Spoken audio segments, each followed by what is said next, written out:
Students, today our topic is atrial flutter. इसमें क्या होता है कि जो है ना हमारा एक लार्ज री एंट्री सर्किट बनता है that will cause what, it will stimulate AV node, जिसकी वजह से क्या होता है जो हमारा हार्ट रेट है ना वो इंक्रीज कर जाता है। Characterised by a single large re entry circuit, characterised by a single large re entry circuit, जिसकी वजह से क्या होगा जो हमारा हार्ट रेट है ना ये एवी नोड को स्टिमुलेट करेगा, that will cause what, increase in heart rate. ठीक है, characterised by a single large re entry circuit in the right atrium. अब इसकी कॉजेज कौन सी हैं?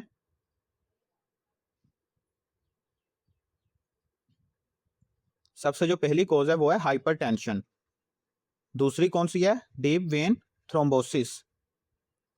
Third one is deep vein thrombosis से क्या होगा, ये जो थ्रोम्बस है ये ट्रेवल करता है इंफीरियर वेना कैवा या फिर सुपीरियर वेना कैवा से होता हुआ हार्ट तक पहुंच जाएगा। ठीक है, राइट एट्रियम तक पहुंच जाएगा। That will lead to what, एक अलग से री एंट्री सर्किट बनाएगा, जिसकी वजह से क्या होगा जो हमारा हार्ट रेट है वो इंक्रीज होगा, that will decrease and diastolic volume. और जब एंड डायस्टोलिक वॉल्यूम कम होगा तो स्ट्रोक वॉल्यूम और कार्डियक आउटपुट भी कम होगा। थर्ड कोज है कंजेस्टिव हार्ट फेलियर। उसके बाद जो हमारी फोर्थ कोज है वो कौन सी है? Pulmonary cause.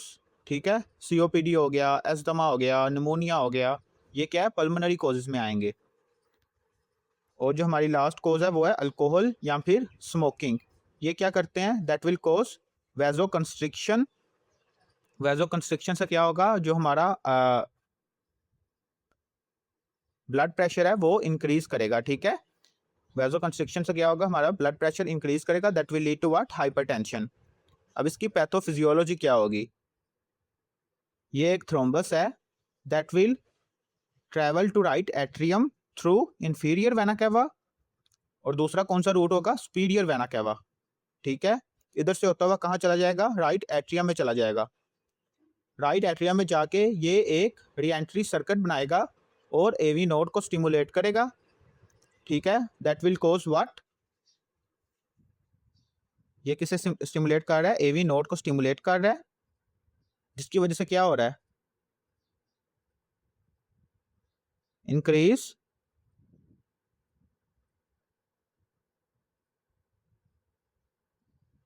Heart rate and conduction.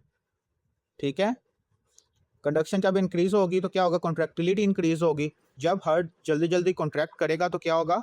Heart rate increase होगा। ठीक है, ग्रेटर देन 300 और 200 बीट्स पर मिनट। ठीक है, और जब ये हार्ट रेट इंक्रीज होगा तो हमारा फिलिंग टाइम है वो कम होगा, that will decrease what, and diastolic volume. और जब एंड डायस्टोलिक वॉल्यूम कम होगा तो क्या होगा? हमारा स्ट्रोक वॉल्यूम और कार्डियक आउटपुट कम होगा। ठीक है, और जब कार्डियक आउटपुट कम है तो क्या होगा? शॉक में पेशेंट चला जाएगा। ठीक है, that will lead to what, shock. अब इसके बाद है जो हमारा सेकंड कोज है वो कौन सा? इन्फ्लेमेशन। इन्फ्लेमेशन में क्या होगा? ये जो हमारी वॉल है ना एट्रिया की वो ख़राब होगी, अफेक्ट एट्रियम वॉल। ठीक है, और जब ये ख़राब होगी तो क्या होगा? Make large ectopic foci. ये क्या है? ये लार्ज एक्टोपिक फोकाई बनेगा, दैट विल इंक्रीज कंडक्शन। ये भी क्या करेगा? री एंट्री सर्किट बनाएगा, और जब ये कंडक्शन इंक्रीज होगी तो एट द एंड इसका रिजल्ट भी क्या होगा? कार्डियक आउटपुट कम होगा, और that will lead to what, shock. अब इसके जो सिम्टम्स हैं वो कौन से होंगे? सबसे पहला है पैल्पिटेशन। ठीक है, दूसरा चेस्ट पेन। थर्ड कौन सा है? डिज्निया। Fourth one is light headedness. ठीक है, इसके बाद इसके जो साइन है वो कौन से होंगे? ईसीजी पे हमें कौन सी एबनॉर्मेलिटीज मिलेंगी? लाइट हेडेडनेस में आएगा सिनकोपी। ठीक है, कार्डियक आउटपुट कम होगी तो शॉक में जाएगा, जिसकी वजह से क्या होगा? चक्कर आएंगे। ठीक है, ईसीजी में हमें कौन सी साइन मिलेंगे? ईसीजी में हमें सबसे पहले तो मिलेगा heart rate greater than 200 to 300 beats per minute, उसके बाद हमें सॉटूथ वेव्स मिलेंगी। ठीक है, सॉटूथ वेव्स, इसका जो पैटर्न है वो क्या है, 4:1 है। हमें क्या मिलेंगी, सॉटूथ वेव्स मिलेंगी। और जो हमारा QRS कॉम्प्लेक्स है वो नैरो QRS कॉम्प्लेक्स होगा, लेस देन 0.12 सेकेंड के। QRS complex is narrow. और क्या होगा, ये जो हमारे 3 स्मॉल बॉक्सेस हैं उससे कम होगा। ठीक है, 1 small box is equal to 0.04 second और 3 small box is equal to 0.12 second. ठीक है, तो इसमें क्या होगा, हमारा जो नैरो QRS कॉम्प्लेक्स होगा लेस देन 0.12 सेकेंड के। इसके अलावा और क्या हमें मिलेगा,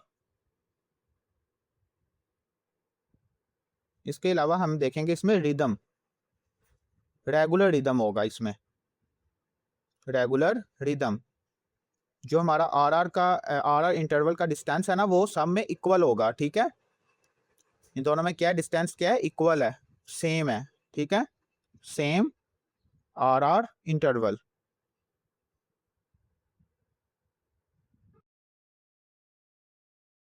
अब इसके बाद है हमारा डायग्नोसिस ऑफ एट्रियल फ्लटर।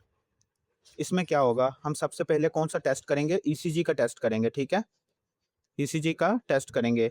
इसमें हमें क्या मिलेगा, सबसे पहले होगा सॉटूथ वेव्स।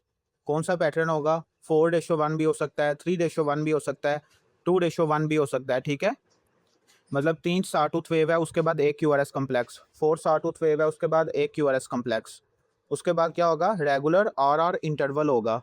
ठीक है, सेम आर इंटरवल।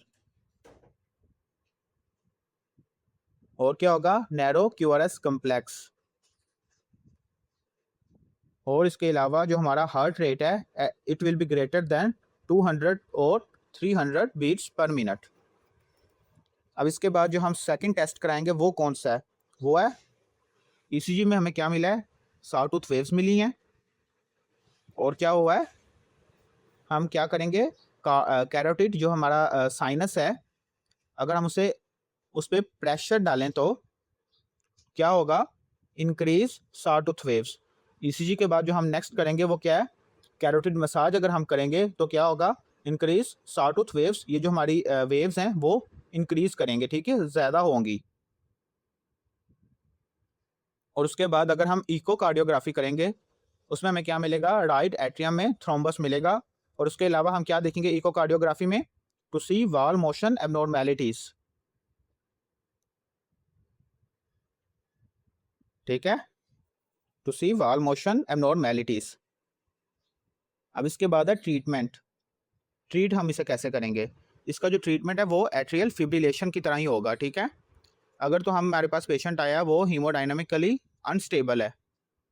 ठीक है, हम सबसे पहले क्या देखेंगे, अगर हमारे पास पेशेंट आया है वो हीमोडायनामिकली अनस्टेबल है तो हम क्या करेंगे, कार्डियो वर्जन करेंगे, DC कार्डियो वर्जन। इसमें हम 60 जॉल्स का करंट यूज़ करेंगे। ठीक है, बट अगर वो स्टेबल है तो हम क्या करेंगे, तो हम सबसे पहले करेंगे rate control, rate control by beta blocker. और दूसरा कौन सा है, कैल्शियम चैनल ब्लॉकर।